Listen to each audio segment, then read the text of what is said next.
I Know Why the Caged Bird Sings by Maya Angelou. Chapter 19. The last inch of space was filled, yet people continued to wedge themselves along the walls of the store. Uncle Willie had turned the radio up to its last notch so that youngsters on the porch wouldn't miss a word. Women sat on kitchen chairs, dining room chairs, stools, and upturned wooden boxes. Small children and babies perched on every lap available, and men leaned on the shelves or on each other. The apprehensive mood was shot through with shafts of gaiety as the black sky is streaked with lightning. I ain't worried about this fight. Joe's gonna whip that cracker like it's open season. He's gonna whip him till that white boy call him mama.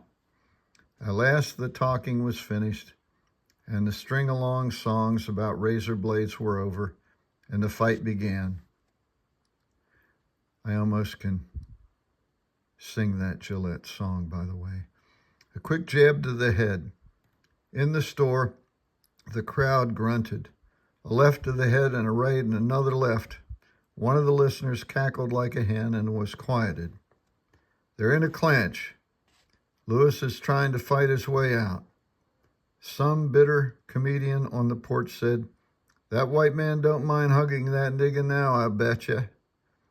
And apologies for using terms that were common at that time. Historical context. The referee is moving in to break them up, but Lewis finally pushed the contender away, and it's an uppercut to the chin. The contender is hanging on.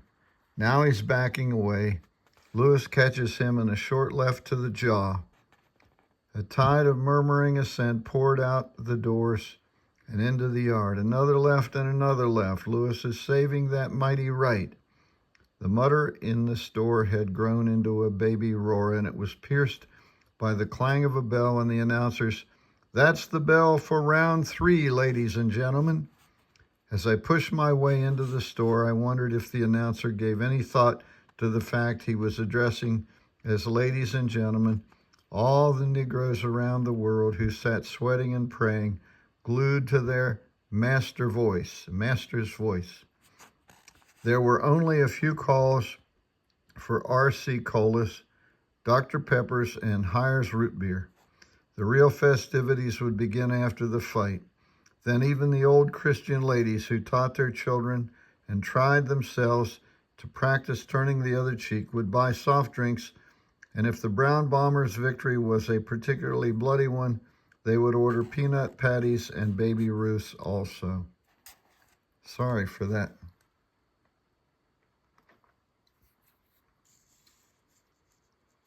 Dirty fingernail.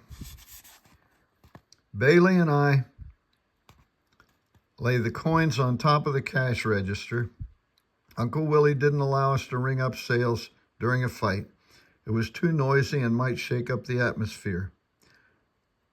When the gong rang for the next round, we pushed through the near sacred quiet to the head of the children outside.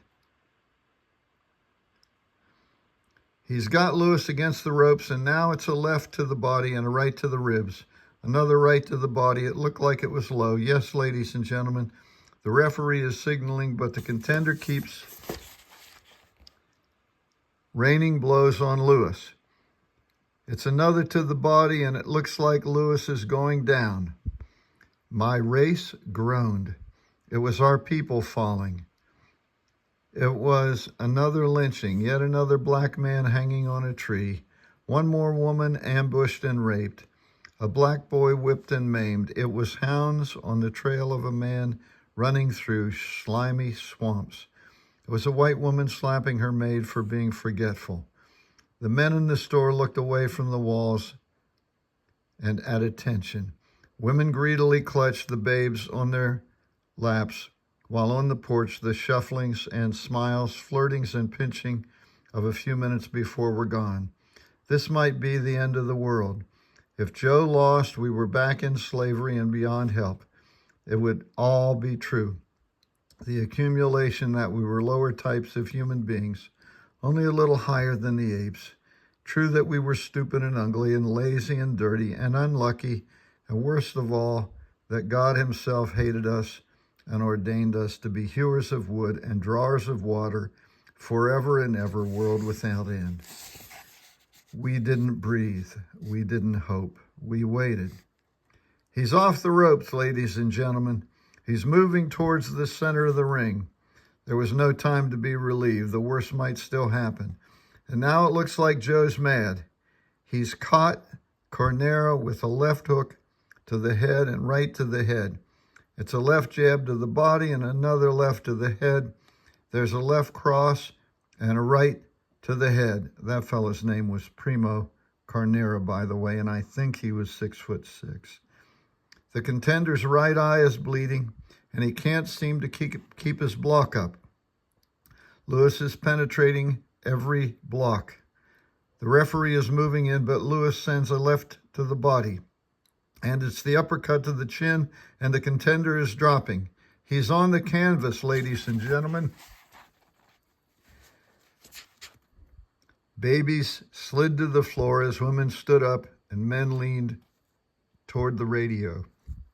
Here's the referee. He's counting 1, 2, 3, 4, 5, 6, 7.